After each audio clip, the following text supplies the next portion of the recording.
Entonces, eres un científico y en algún momento, a lo largo del camino, martilleado en tu cerebro está el inevitable naturaleza versus crianza. Y está allí por lo menos como Coca-Cola versus Pepsi o griegos versus troyanos. Así tenemos naturaleza versus crianza. Esta visión totalmente simplista ya de dónde están las influencias. Influencias desde cómo una célula trata una crisis de energía hasta el punto de lo que nos hace quiénes somos en los niveles más individualistas de nuestra personalidad.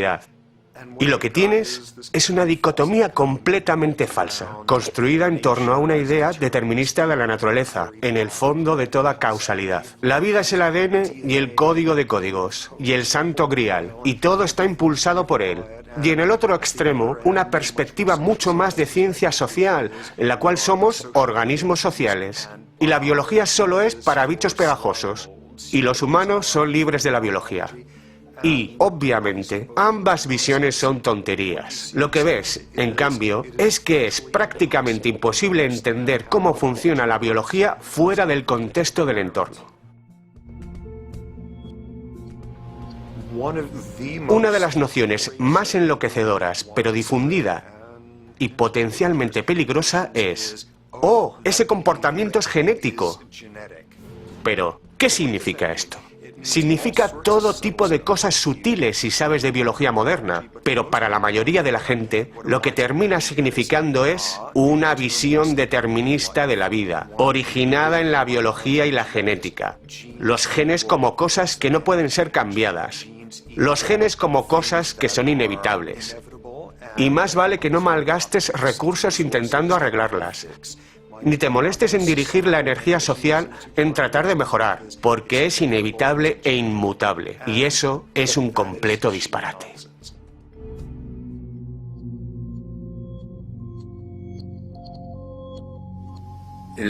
Habitualmente pensamos que trastornos como el déficit de atención están genéticamente programados y que enfermedades como la esquizofrenia están genéticamente programadas. La verdad es lo contrario. Nada está genéticamente programado. Hay enfermedades muy poco comunes, un pequeño puñado con una representación en la población extremadamente escasa, que están verdaderamente determinadas por la genética. La mayoría de las enfermedades complejas quizás tengan una predisposición que posea un componente genético, pero una predisposición no es lo mismo que una predeterminación.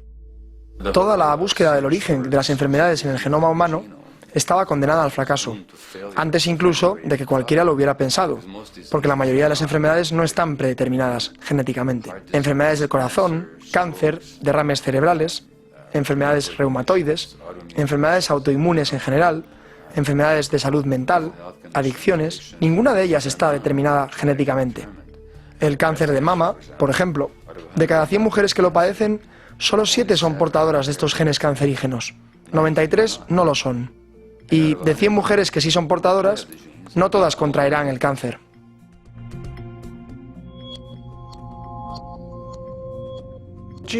Los genes no son solo cosas que nos hacen comportarnos de una forma particular sin tener en cuenta nuestro entorno. Los genes nos dotan de diferentes formas de responder a nuestro entorno. Y parece que, de hecho, algunas de las primeras influencias de la infancia y el tipo de educación afectan a la expresión genética.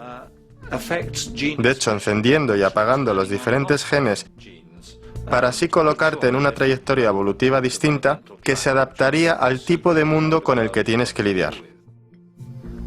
Pongamos un ejemplo.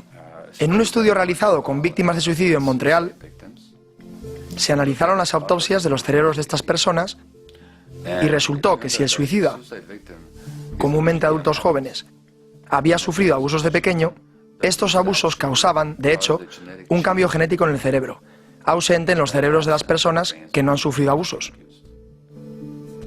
Esto es un efecto epigenético. El prefijo epi significa encima de modo que la influencia epigenética es lo que ocurre cuando se activan o desactivan ciertos genes en función del entorno. En Nueva Zelanda existe un estudio realizado en un pueblo llamado Dunedin, en donde unos cuantos miles de individuos fueron estudiados desde su nacimiento hasta entrados los 20 años. Lo que encontraron fue que podían identificar una mutación genética, un gen anormal que tenía alguna relación con la predisposición a cometer actos de violencia, pero solo si en su infancia también el individuo había sido víctima de graves abusos. En otras palabras, un niño con este gen anormal no sería más propenso que otros de ser violento, y de hecho, tenían realmente una tasa de violencia más baja que las personas con genes normales, siempre que no fueran maltratados de niños.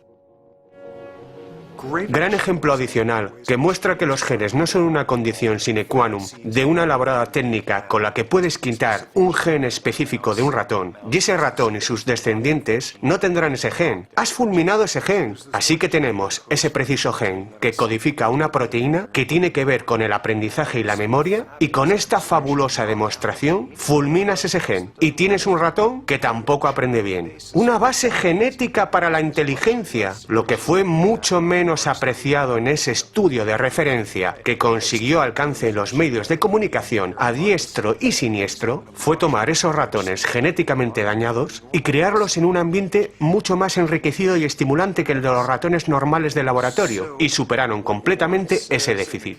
Cuando en un contexto contemporáneo uno dice, ese comportamiento es genético, en la medida en que incluso sea válido usar una frase así, lo que está diciendo es, hay una contribución genética en la forma que este organismo responde al entorno. Los genes pueden influir en la disposición con la que un organismo puede enfrentarse a un desafío ambiental concreto. Ya sabes, esta no es la versión que mucha gente tiene en sus mentes. Y no quiero parecer un predicador, pero seguir con la vieja versión de «es genético» no está tan lejos de la historia de la eugenesia y cosas por el estilo. Es un concepto erróneo, generalizado y es potencialmente muy peligroso.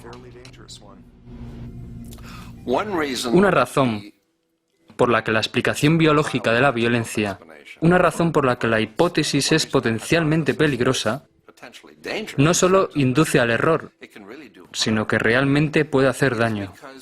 Es porque si crees eso, podrías decir fácilmente, bueno, no hay nada que podamos hacer para cambiar la predisposición que tienen las personas para volverse violentas. Todo lo que podemos hacer si alguien se vuelve violento es castigarles, encerrarles o ejecutarles, pero no necesitamos preocuparnos por cambiar el entorno social o las condiciones sociales previas que pueden llevar a las personas a volverse violentas, porque eso es irrelevante. El argumento genético nos permite el lujo de ignorar los factores históricos y sociales del pasado y el presente. En palabras de Louis Menand, quien escribió en el New Yorker, muy astutamente dijo, todo está en los genes. Una explicación de cómo son las cosas que no pone en peligro cómo están las cosas. ¿Por qué alguien debería sentirse infeliz o adoptar un comportamiento antisocial cuando está viviendo en la nación más libre y próspera de la Tierra? No puede ser el sistema. Debe haber una avería en alguna parte del cableado. Lo cual es una buena manera de decirlo. Así que el argumento genético es simplemente una salida fácil que nos permite ignorar los factores sociales, económicos y políticos que, de hecho, subyacen en muchos comportamientos problemáticos.